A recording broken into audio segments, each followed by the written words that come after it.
It's January and I have £48 million burning a hole in my pockets. And with it being incredibly close to the top of the table with just 1 point separating second from 7th, our next move in the transfer market could be the difference of Champions League football next season. One of the highlights though, of course, is Matthijs Tel. He is now our top scorer this season at just 18 years old. His attributes are flying already, he's improving every day, and look at his goals per 90, above 1 a game. And he gets an assist in the first game of the year against Aston Villa. Harry Kane scored a second and 3 points was won. Back to some transfer talk, and the guy Manu Kone has really caught my eye. And with his contract running out in the summer and lack of game time, even Perisic has agreed a deal with Zenit. Home to Leicester City with a few injuries and suspensions, a very rotated side didn't stop us from taking the lead when Sheldrick found Heung-min Son. But when Tel was having a bad game and was substituted, it was his replacement who stole the headlines, Dane Scarlett.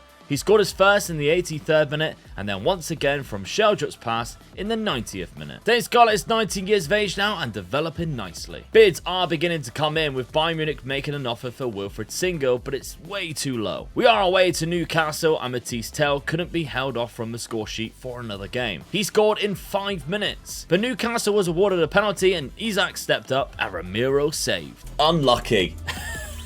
We finished the game 1-0 winners and had Ramiro to thank for the 3 points of his man of the match performance. We then sold Sergio Reguilon to Lazio for £12 million, giving us just short of £60 million in the transfer budget. Semi-final of the Carabao Cup and Virgil van Dijk snaps Harry Kane and receives a straight red card. He could have been killed. And given that it happened on the 16th minute, it really harmed Liverpool's performance and we came away 4-2 winners at Anfield. Annoyingly, we took that win into an FA Cup game against Stoke and drew the game 2-2, meaning we do have to have a replay. Even worse is look where Manu Kone ended up going to. Oh no! Oh no!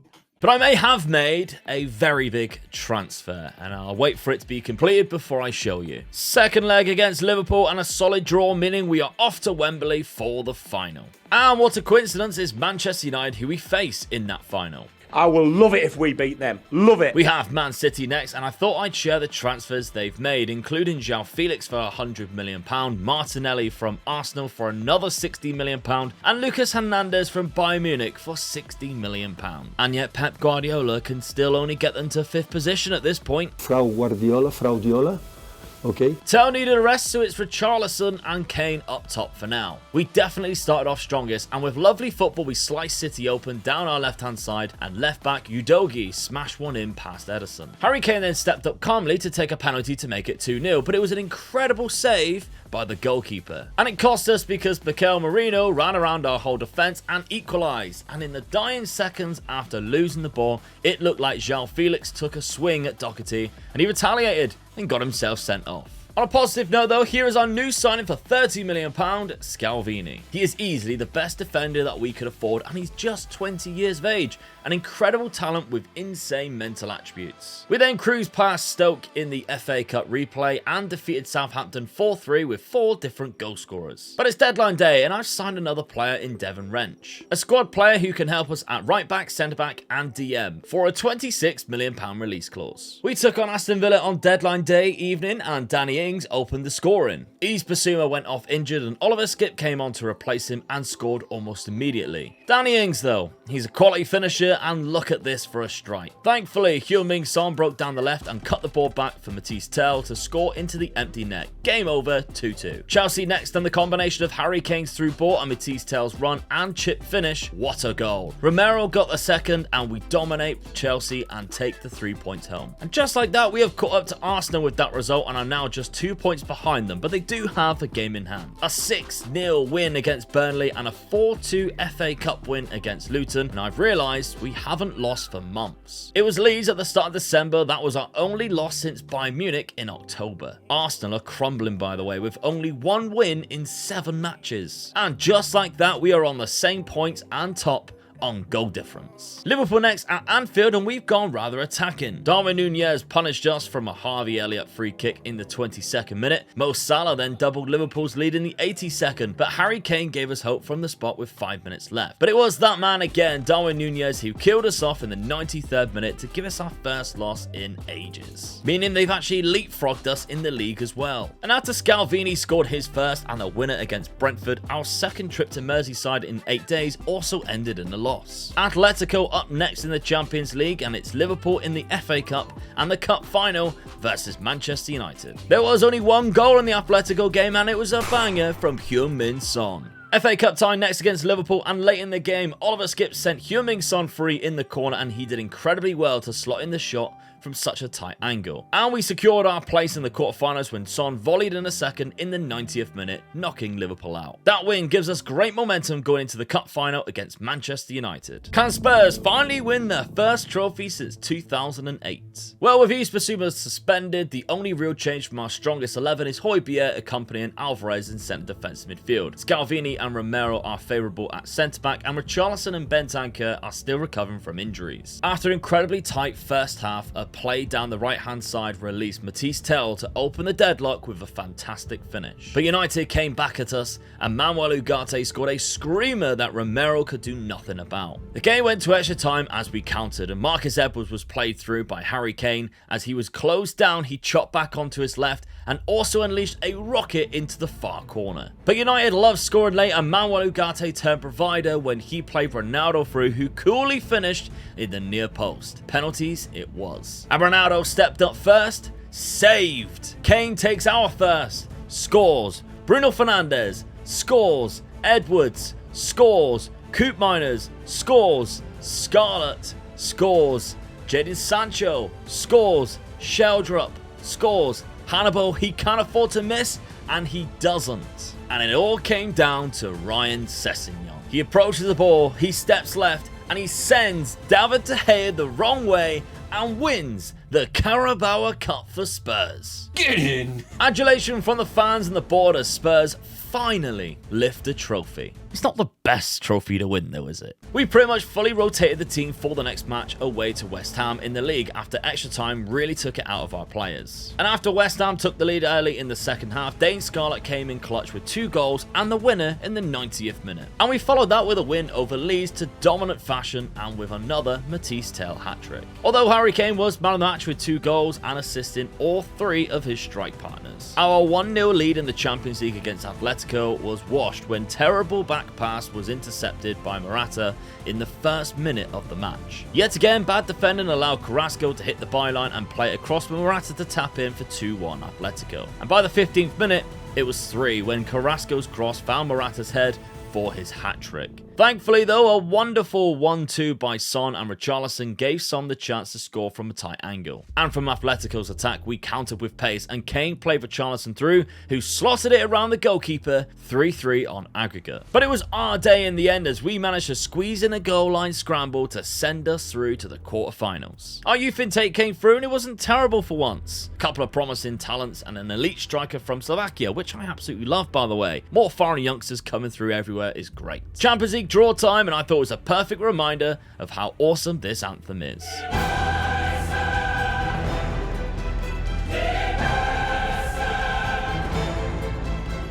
Teams are being drawn, and as soon as I see Manchester United, I just knew it was going to happen. There's actually 4 English teams in the quarterfinals, so chances are if we progress, we may meet another one in the semi-finals. Actually, no, that's not the case, as the semi-final draw gives us the winner of either PSG or Fiorentina. Our first 4 fixtures in April include 3 matches against Manchester United with 2 away games to start us off. A 1-0 FA Cup quarterfinal win, and we have reached a much-needed 12-day rest before our next game. First match against United in the Premier League, and although Manchester United went ahead, once we found our rhythm we couldn't stop scoring, and eventually through goals by Edwards, a lovely Kane volley, and 2 poacher finishes by Tell, we found ourselves 4-1 up. Ronaldo did set up Sancho to score their second, but we took all 3 points. With the first leg of the Champions League quarters, I gave a few players a rest and the game ended without a goal. The Newcastle game, we kept some players fresh for the second leg of the Champions League, and it was a good decision, as Richarlison scored a lovely volley in Kane's absence. Edson Alvarez spanked one into a dangerous area, and the deflection took it past the goalkeeper to complete the 2-0 scoreline. Second leg against Manchester United, and after we lose the ball, Yves Bissouma robs Casemiro at the edge of the area and smashes it into the corner,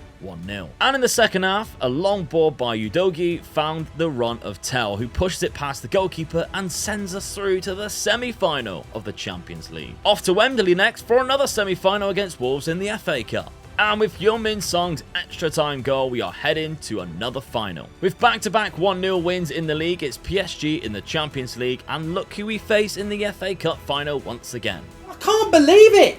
PSG away in Paris, and we are holding out with a strong lineup. But when Neymar played through Mbappe, we closed down the angle really well. I didn't expect him to shoot, and I definitely didn't expect it to fly into the top corner. Neymar went down the left again and cut it back to Nuno Mendes, and there was Lionel Messi for the cutback 2-0. But we wouldn't leave without scoring, and in the 93rd minute, we scored what could be a very vital goal from Shatalo. And that does give us a bit of hope going into the second leg. I'm a fighter and not a quitter. In the midst of all the cup drama, Arsenal lost 2-0 to Chelsea as we play them in 2 games' time. And with our game in hand, we could put ourselves top of the Premier League. Where Mitrovic gave Fulham the league, I thought typical, but with the most magical vision, Edwards picked out Kane and things were all square 15 minutes in. Edwards then bagged another assist when this time it was Andre Sheldrup who benefited to put us up in front. And we rounded off the 3 points when Harry Kane scored in a crowded box, which at the point puts us top of the league. And I'm sorry, but we just need to see that assist in slow motion one more time.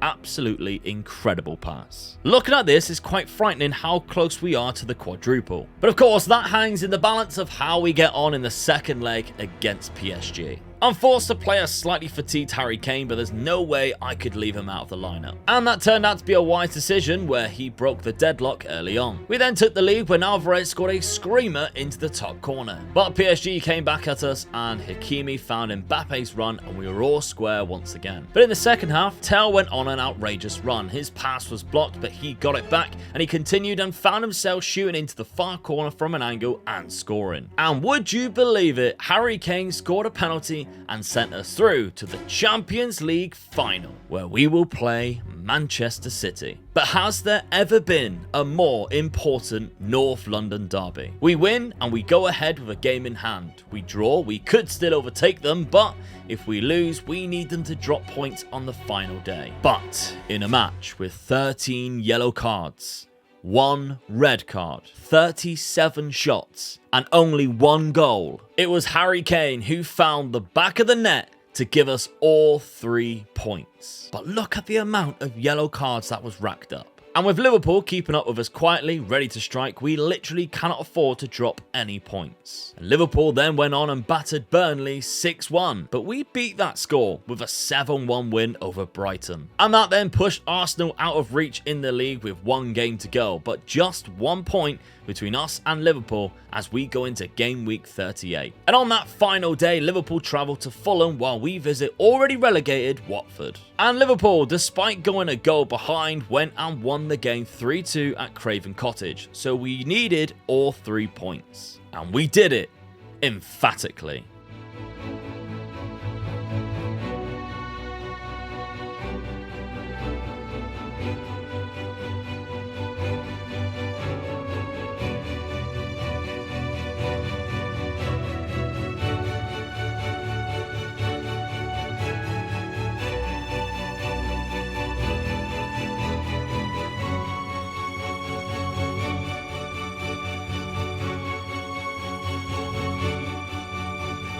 A 6-0 hammering of Watford with some incredible goals. And just like that, we are Premier League champions. But of course, we've still got the FA Cup and Champions League final to go. And unfortunately, we picked today of all games to have our worst game of the season, and United made us pay. In the 81st minute, Jadon Sancho broke the deadlock. And in the 95th minute, he picked up his second goal of the game, and United win the FA Cup.